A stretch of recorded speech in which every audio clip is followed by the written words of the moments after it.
Hello students, के छ हालको लकडाउनमा?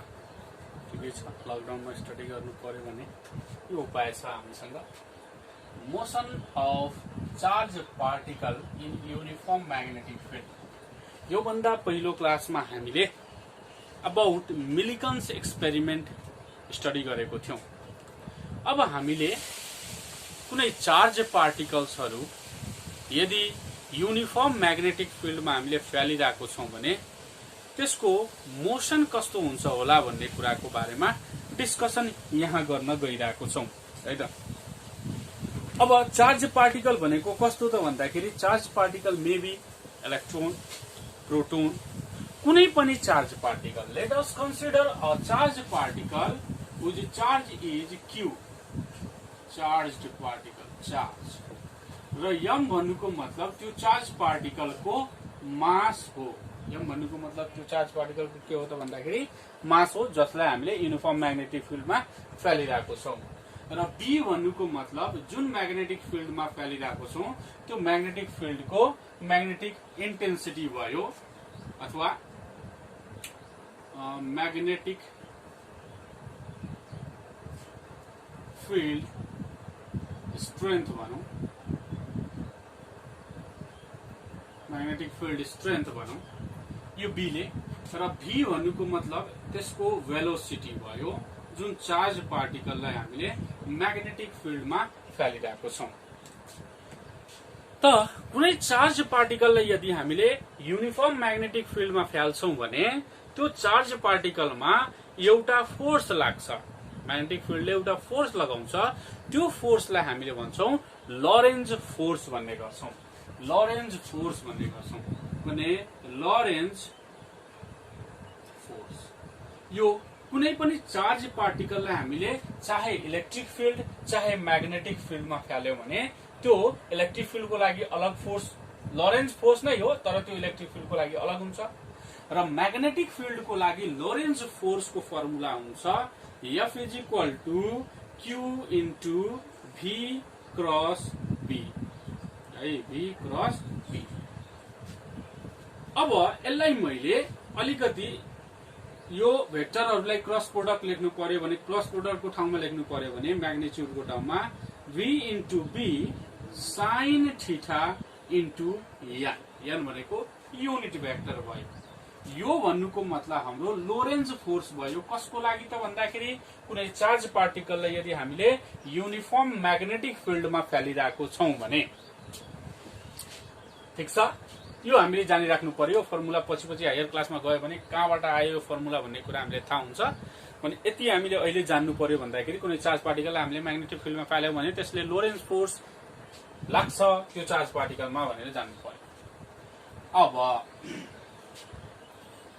कुनै पनि म्याग्नेटिक फिल्ड ल्याउँ, जस्तै कुनै म्याग्नेटिक फिल्डलाई मैले नोटेसन कसरी गर्छ भन्दाखेरि यस्तो नोटेसन मैले दिए cross cross cross cross cross cross cross cross cross cross cross. It represents the magnetic field. Magnetic field हो भने पक्कै पनि यसको डाइरेक्सन होला, र यसको डाइरेक्सन कस्तो छ भन्दाखेरि नि यो म्याग्नेटिक फिल्ड यो प्लेनको इनवर्ड डाइरेक्सनमा यसरी गएको छ म्याग्नेटिक फिल्ड। बुझिरहेछ भने म्याग्नेटिक फिल्ड भन्नुको मतलब यो म्याग्नेटिक फिल्ड इनवर्ड डाइरेक्सनमा यसरी प्लेन अफ दिस बोर्डसँग परपेन्डिकुलर डाइरेक्सनमा यसरी गएको छ। यदि यो आउटवर्ड आउँथ्यो होला भने यस्तो रिप्रेजेन्टेसन हुन्छ, डट डट डट डटले हामीले रिप्रेजेन्ट गर्छौं। त्यो कुरा हामीले इलेक्ट्रिसिटी एन्ड म्याग्नेटिजममा पढ्छौं। अहिले जानिराख यो नोटेसन भन्नुको मतलब इलेक्ट्रिक फिल्डको अथवा इलेक्ट्रिक फिल्ड इन्टेन्सिटीको यो डाइरेक्सन इनवर्ड तिर गइरहेको छ भने यस्तो नोटेसन हामीले युज गर्छौं। त एउटा म्याग्नेटिक फिल्ड त मान्नु पर्यो नि त, म्याग्नेटिक फिल्डमा हामीले चार्ज पार्टिकल फ्याल्नु छ भने। अब यहाँबाट मैले एउटा चार्ज पार्टिकल जसको चार्ज छ Q त्यसलाई मैले V भेलोसिटीले फ्यालेँ, V भेलोसिटीले फ्यालेँ भने यो चार्ज पार्टिकललाई कसरी फ्याले हेरौं त। यो चार्ज यो भयो म्याग्नेटिक फिल्डको डाइरेक्सन, म्याग्नेटिक फिल्डको डाइरेक्सन है इनवर्ड तिर, र यो भयो हाम्रो motion of the charge particle. त चार्ज पार्टिकल यसरी गइरहेको छ 90 डिग्री, यसरी आइरहेको छ अर्को एंगल, यसरी आइरहेको छ अर्को एंगल, ठ्याक्कै यसरी आउँछ भने along the direction of magnetic field आयो भने भने यो चार्ज पार्टिकल र म्याग्नेटिक फिल्ड बीचको एंगल कति भयो त यिनीहरु बीचको यदि जुन डाइरेक्सनमा म्याग्नेटिक फिल्ड छ त्यही डाइरेक्सनमा यदि हामीले चार्ज पार्टिकललाई पठाइदियो भने कति एंगल हुन्छ भन्दाखेरि 0 हुन्छ यसको अपोजिट यताबाट चार्ज पार्टिकल फ्याल्दियो भने कति हुन्छ त भन्दाखेरि त्यस बीचको एंगल 180 डिग्री हुन्छ त हामीले यहाँ तीनवटा केसेसहरुको बारेमा स्टडी गर्छौं यदि त्यो चार्ज पार्टिकललाई हामीले फ्याल्यौं युनिफर्म म्याग्नेटिक फिल्डमा भने यदि तिनीहरु बीचको एंगल 0 डिग्री अथवा 180 छ भने कस्तो पाथमा ट्राभल गर्छ अथवा के हुन्छ अर्को यदि 90 डिग्री भयो भने यो म्याग्नेटिक फिल्ड र चार्जको भेलोसिटी बीचको एंगल 90 डिग्री भयो भने कस्तो ट्राजेक्टरी अब्टेन गर्छ त्यस्तै अर्को यो 90 र 180 र 0 बाहेकको अर्को एंगल भयो भने त्यसमा कस्तो कन्डिसन हुन्छ त्यसमा कस्तो ट्राजेक्टरी हुन्छ भने सबैभन्दा पहिला मैले केस 1 को कुरा गरे when theta is equal to 0 or 180 degree theta is equal to 0 अथवा 180 डिग्री भन्नुको मतलब के हो त भन्दाखेरि charged particle is moving along or opposite to the direction of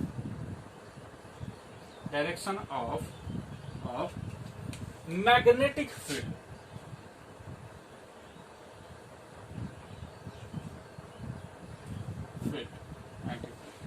भयो भने त्यो चार्ज पार्टिकलमा कति फोर्स लाग्छ भने थीटा इज इक्वल टु 0 भयो भने F is equal to Q V B sin 0 राखौं त अथवा Q V B sin 180 राखौं त दुवैको लागि 180 को भ्यालु पनि 0 हुन्छ sin 0 को भ्यालु पनि 0 हुन्छ भने लोरेन्ज फोर्स त्यो चार्ज पार्टिकलमा कति भयो त 0 अब मलाई भन कुनै पनि मुभिङ बडीमा यदि नेट फोर्स 0 लागिरहेको छ टोटल फोर्स 0 लागिरहेको छ भने त्यो बडीको मोसन कस्तो हुन्छ according to Newton's law of motion हामीले पढेको छौं याद राखौं कि कुनै बडीमा यदि एक्सटर्नल फोर्स लागिरहेको छैन भने that moves in the uniform straight line जुन डाइरेक्सनबाट आइरहेको छ त्यही डाइरेक्सनमा गइरहेको छ in the uniform straight line भने यिनीहरुको यसको पाथ के भइहाल्छ पाथ इज स्ट्रेट लाइन यो त ठूलो कुरा हुँदै भएन किनभने यसमा जुन नेट फोर्स लागिरहेछ त्यो नेट फोर्स कति छ भन्दाखेरि 0 छ द न्यूटन्स ल अफ मोसनले भन्छ when the body is in the state of rest or uniform motion the body remains in the same state unless the external force is applied on it त्यही त कुरा हो external force लाग्दै लागेन भने त्यो electron जस्तो पाथमा आइरहेको छ स्ट्रेट लाइन पाथमा आइरहेको छ भने स्ट्रेट लाइन पाथमै त्यसरी नै गइहाल्छ ठीक छ अब यदि म्याग्नेटिक फिल्डको डाइरेक्सन यो हो यदि त्यो चार्ज पार्टिकल यसरी आइरहेको छ कति एंगल बनाए 90 डिग्री भने यसलाई हामीले केस 2 भन्यौ case 2 if theta is equal to 90 degree ओहो मजाको कुरा छ theta is equal to 90 degree भयो भने यहाँ के हुन्छ भन्दाखेरि यसको मतलब के चार्ज पार्टिकलको जुन भेलोसिटी हुन्छ that is perpendicular to the magnetic field direction of magnetic field magnetic फिल्डको डाइरेक्सनसँग परपेंडिकुलर छ भने के हुन्छ ई रहा मैग्नेटिक फील्ड ई रहा भेलोसिटी अफ चार्ज पार्टिकल यसरी जान्छ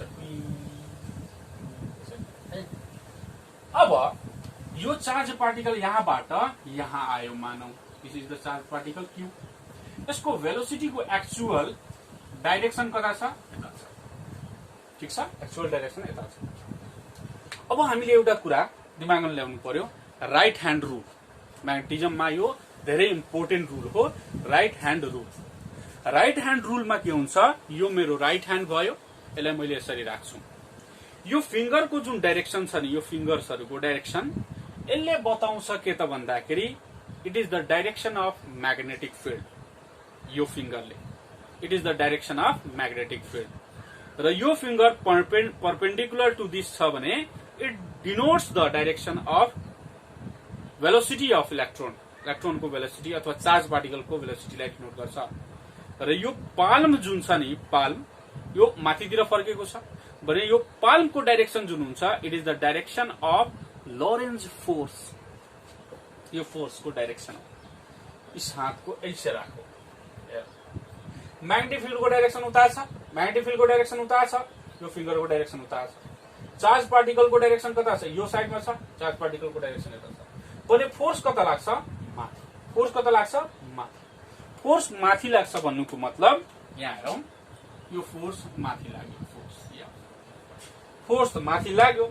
अब एउटा फोर्स आफ्नो जुन इनर्जी, आफ्नो जुन फोर्स लिएर आएको छ, इनर्सियल प्रोपर्टी लिएर आएको छ, त्यो त सिधै गइरहेको छ। तर म्याग्नेटिक फिल्डले उसलाई फोर्स लगाइदियो के त? माथि। अब यो जाने कहाँ त? हामीले भेक्टरमा 11 क्लासमा पढेको छौं।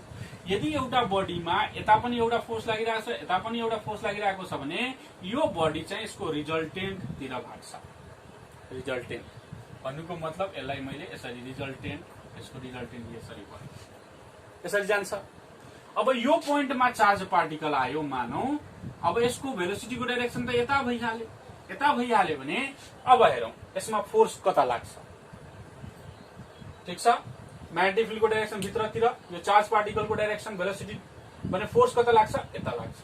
फोर्स लाग्छ यसको यता भनेपछि यो मुभ कहाँ गर्छ भन्दाखेरि फोर्स लाग्छ यसको यता, अनि यो मुभ कहाँ गर्छ भन्दाखेरि यसको रिजल्टेन्ट भनेपछि यहाँ हुँदाखेरि यता जान्छ, यहाँ हुँदाखेरि यता जान्छ। यो गर्दै गर्दै गर्दै गर्दै गर्दै गर्दै कस्तो एउटा पाथ बनाउँछ भन्दाखेरि सर्कुलर पाथ बनाइदिन्छ।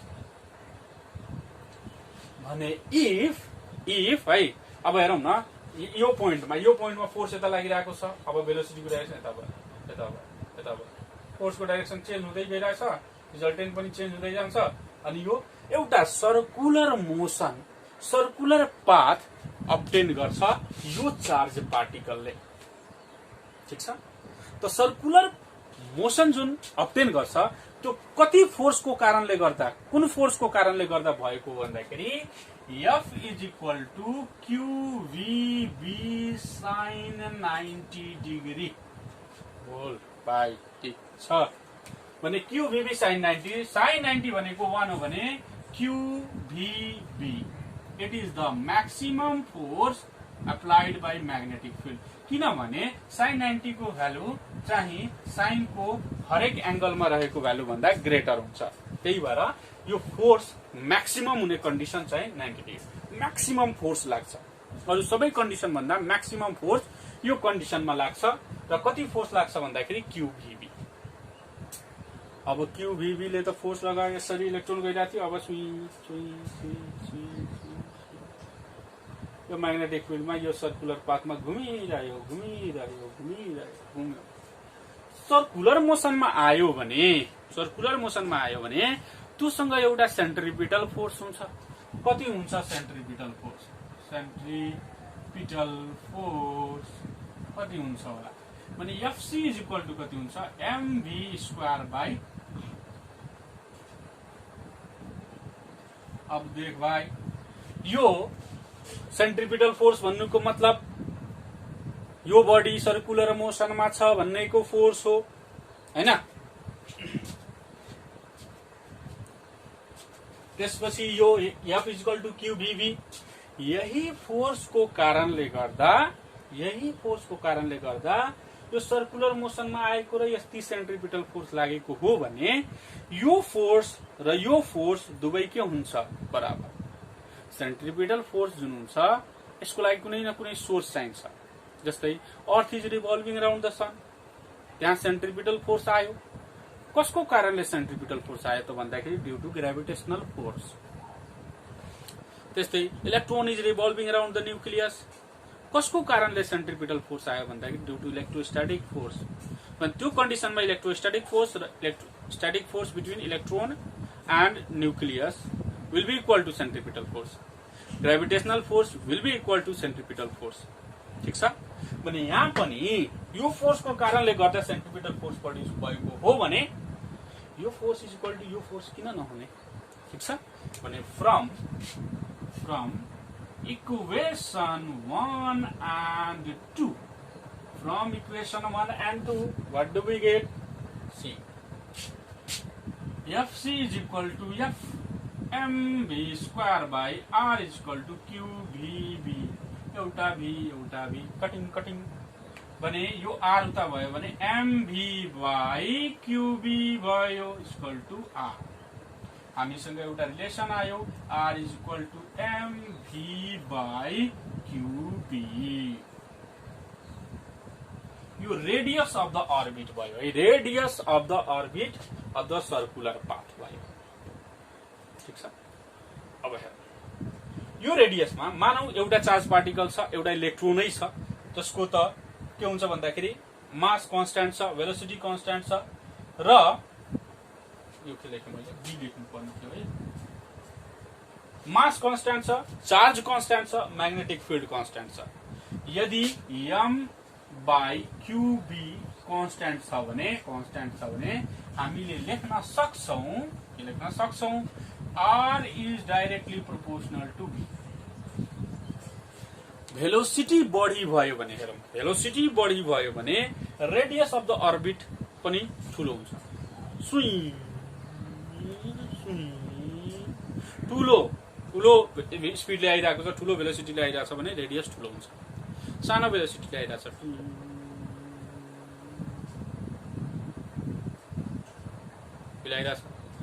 ठूलो भेलोसिटीले आयो, फास्टमा आयो, ठूलो रेडियस बनायो, ठूलो सर्कल बनायो, सानो स्पिडले आयो भनेपछि डाइरेक्टली प्रोपोर्शनल टु V हुन्छ. Radius of the V is directly proportional, radius of the circular path is directly proportional to V. यो भयो एउटा कुरा. अब यसैलाई म रिलेट गर्छु अरु फर्ममा भने हेर.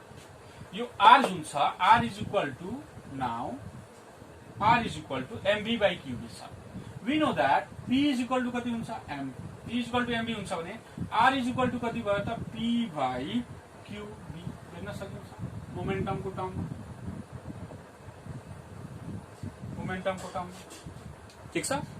त्यस्तै अर्को टर्ममा म भन्छु अगेन है. Kinetic energy is equal to 1 by 2 mv square हुन्छ. यसलाई मैले P स्क्वायर बाई 2m पनि लेख्न सक्छु. यो थाहा छ हामीले. P स्क्वायर बाई 2m लेख्यो भने P इज इक्वल टु कति हुन्छ 2m ke स्क्वायर रुट. यो सानो म्याथमेटिक्स हो, गरिहाल्ने भने R इज इक्वल टु कति हुन्छ square root 2m ke by qb. यो काइनेटिक एनर्जीको टर्ममा यो फर्मुला हामीले डेराइभ गर्यौं. यसरी गरेर मैले रेडियस अफ द अर्बिट को लागि मैले डिफरेन्ट फर्मुलाहरू डेराइभ गर्दै गइरहेको छु. एउटा फर्म मैले डेराइभ गरे. त्यस्तै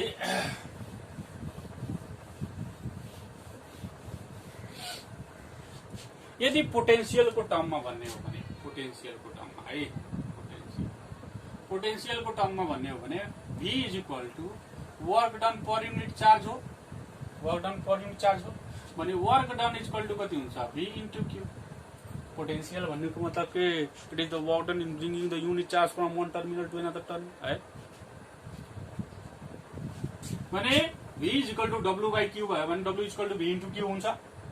नाउ वर्क डन हुन्छ यो इक्वल टु काइनेटिक एनर्जी भयो भने kinetic energy is equal to VQ from work energy theorem. Kinetic energy is equal to work done. Radius is equal to square root of 2m kinetic energy को ठाउँमा VQ by QB. ठीक छ. यसरी गरेर different फर्ममा हामीले derive गर्न सक्छौं. जस्तो सिचुएसन आउँछ त्यस्तो गर्न सक्छौं. ठीक छ. यदि यो इलेक्ट्रोन अथवा चार्ज पार्टिकल जुन पनि चार्ज पार्टिकल होस्, इलेक्ट्रोन भयो भने 1.6 × 10⁻⁹ कुलम हुन्छ. अर्को चार्ज पार्टिकल प्रोटोन हुन्छ, अर्को चार्ज हुन्छ भने त्यसको चार्जको म्याग्निट्युड हामीले राख्छौं. अब यदि त्यो इलेक्ट्रोन मुभ गरिरहेको छ इन सर्कुलर मोसन भने उसँग एउटा भेलोसिटी आउँछ, त्यसलाई हामीले एंगुलर भेलोसिटी भन्छौं. Omega.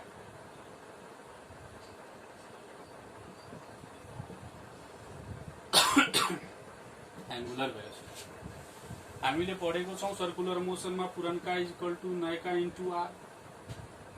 Linear is equal to circular into R भनेर पढेको छौँ। V is equal to omega R भनेर पढेको छौँ। भनेपछि यो भी को ठाउँमा ओमेगा आर राख्यो भने फ्रम कहाँ छ यो इक्वेसनलाई मैले इक्वेसन ए मानिदिइरहेको छु है। मैले 1 2 3 4 दिएको छैन, त्यही भएर from equation a R is equal to M omega R by QB भने ओमेगा इज इक्वल टू कति हुन्छ यो M omega R actually V को ठाउँमा ओमेगा एक्चुअली यो आर र आर क्यान्सिल हुन्छ। आर आर क्यान्सिल भयो भने ओमेगा इज इक्वल टू कति हुन्छ QB by M. Omega R is equal to omega is equal to कति हुन्छ क्यूबी बाई एम भन्ने एउटा फर्म आयो। र यसबाट हामीले फ्रिक्वेन्सी निकाल्नु पर्यो भने ओमेगा इज इक्वल टू कति हुन्छ 2 पाई एफ।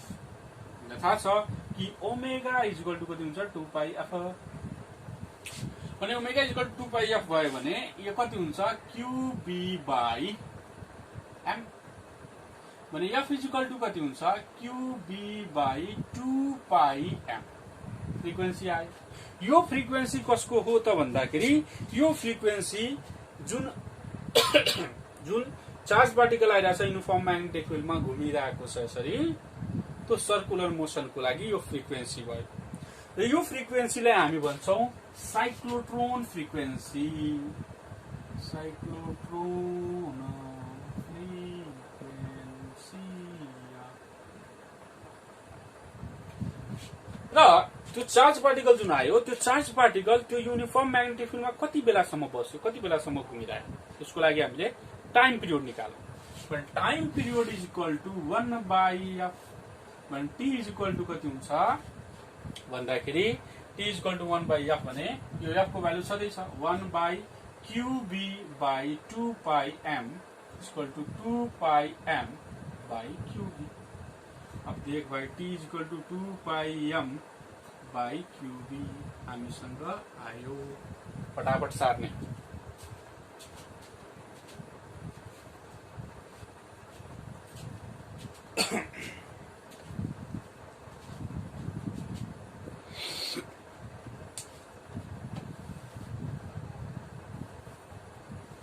यो टाइम पिरियड केमा डिपेन्ड छ त मास चार्ज र पी यो त कन्स्ट्यान्ट कुरा फिक्स कन्स्ट्यान्टली हुन्छ।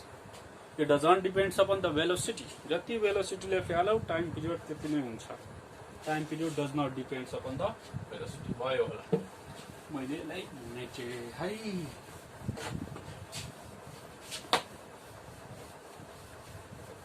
अब मैले यो क्वेशन सँग रिलेटेड एउटा क्वेशन लेखिदिन्छु है। एउटा क्वेशन भनौं an electron having 450 electron and electron having 450 electron volt of energy. An electron having 550 electron volt energy moves at the right angle of uniform magnetic field. Moves at the right angle of uniform magnetic field. Uniform magnetic field density. र density कति छ भन्दाखेरि मैले यहाँ data लेखेको छु 1.50 into 10 to the power -3 Tesla. Find the radius of circular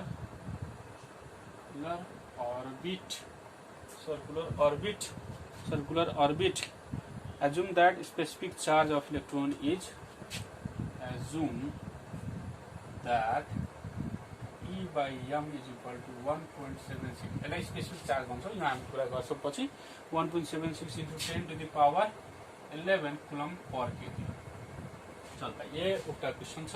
An electron having 450 electron volt of energy moves with a perpendicular angle to the uniform magnet. Perpendicular आयो दिमागमा आइहाल्यो सर्कुलर मोसन हुन्छ।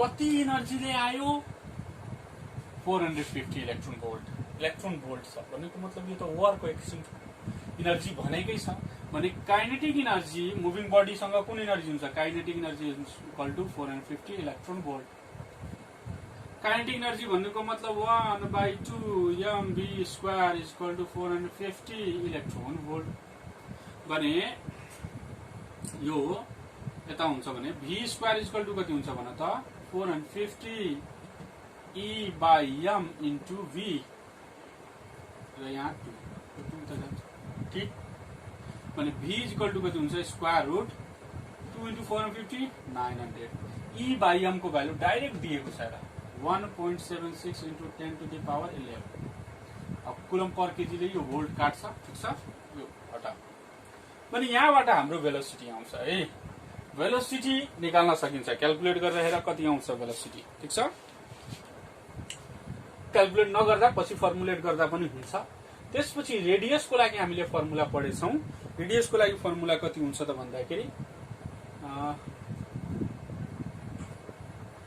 mv by dq भर्खर गरेको हामी हेरौं m हामीलाई दिएको छैन अब bq को ठाउँमा मैले be लेखे किनभने एउटा इलेक्ट्रोन छ भने r इज इक्वल टु कति हुन्छ त यो v by b into e by m लेख्न मिल्छ कि मिल्दैन पहिला भन मलाई लेख्न मिल्छ यो मैले अहिले गरिने ठीक छ यही हेर यो 450 into 2 by e by m भनेपछि v is equal to square root of 900 e by सिधै यहाँ लेखेँ अब v को ठाउँमा मैले राख्दिन्छु square root of 900 e by m by b into e by m अब भाइ 900 को कति हुन्छ 30 square root of e by m यो त कट्छ यो त square root of e by m भयो र b भयो र यहाँ square root of e by m को स्क्वायर लेख्न सक्छ जस्तो तरिकाले सोल्भ गर्न मन लाग्छ त्यस्तो गर्न सकिन्छ जरुरी छैन एउटा कट्यो भने इक्वल टु कति भयो radius equal to b by 30 by b b भनेको मतलब कति दिएको छ यहाँ 1.5 into 10 to the power minus 3 into square root कति हुन्छ भन्दाखेरि 1.76 into 10 to the power 11 गर अब कति आउँछ क्याल्कुलेट गरेर हेर क्याल्कुलेट गरेरदाखेरि कति आयो त भन्दाखेरि 4.8 into 10 to the power minus 2 4.8 into 10 to the power minus 2 metre यसरी यसको न्युमेरिकल्सहरु धेरै सजिलो हुन्छ यो फर्मुलाहरु युज गरेर बनाउनु छ अरु के छ र हैन ल आई होप बुझिरहेको छौ हैन जो गरिरहेको छौ मजाले पढ्ने ल आजलाई मैले यति राखे thank you very much video मन परेमा लाइक गर्ने सब्स्क्राइब गर्ने र बढी भन्दा बढी शेयर गर्ने थ्यांक यू